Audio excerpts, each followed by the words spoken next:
চলতি অর্থবছরে নেত্রকোনার সরকারি খাদ্য গুদামে আমনের সিদ্ধ চাল সংগ্রহের লক্ষ্যমাত্রা 18,863 মেট্রিক টন থাকলেও কেনা হয়েছে 8,350 মেট্রিক টন।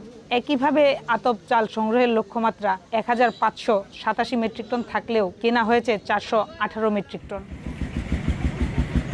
গত 28 ফেব্রুয়ারি ও 15 মার্চ দুই ধরনের চালের ক্রয়ের মেয়াদ শেষ হলেও পূরণ হয়নি লক্ষ্যমাত্রার অর্ধেকও। হিসাব অনুযায়ী সরকারি লক্ষ্যমাত্রার আতপ চাল 26% ও সিদ্ধ চাল সংগ্রহ হয়েছে 46%। মিল মালিকরা বলছেন, গত বন্যায় ধান উৎপাদন ব্যাহত, বাজারের চেয়ে কম দাম সহ নানা কারণে সরকারি খাদ্য গুদামে সরবরাহ কমেছে। মার্কেটে সরকার যে দাম নির্ধারণ করছে তার চেয়ে মার্কেটে ধানের দাম বেশি ছিল, সেজন্য কৃষক দেয় না। সিজনের শুরুতেই যদি সংগ্রহ করতো তাহলে ধানের দাম থাকতো কম, কৃষক দাম পাইতো, আমরাও চালটা দিতে পারতাম। বাজারে যে ধানের মূল্য আর সরকারি যে মূল্য তার চেয়ে অনেক ফারাক।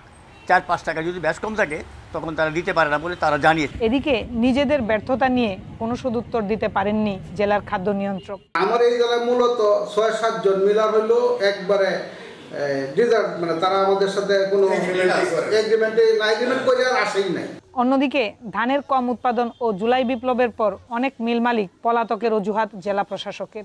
এই সময় আমাদের অনেক মিলার যারা ডিলার আছে তারা আসলে পলাতক। বন্যায় ফসলের ব্যাপক ক্ষতি হয়েছে, তারপরে আমাদের মিলারদের অনুপস্থিতি, এসব কারণে আমরা আসলে টার্গেট ফুলফিল করতে পারিনি।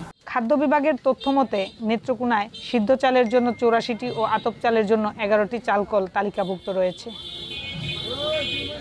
আলপনা বেগম, সময় সংবাদ, নেত্রকোনা।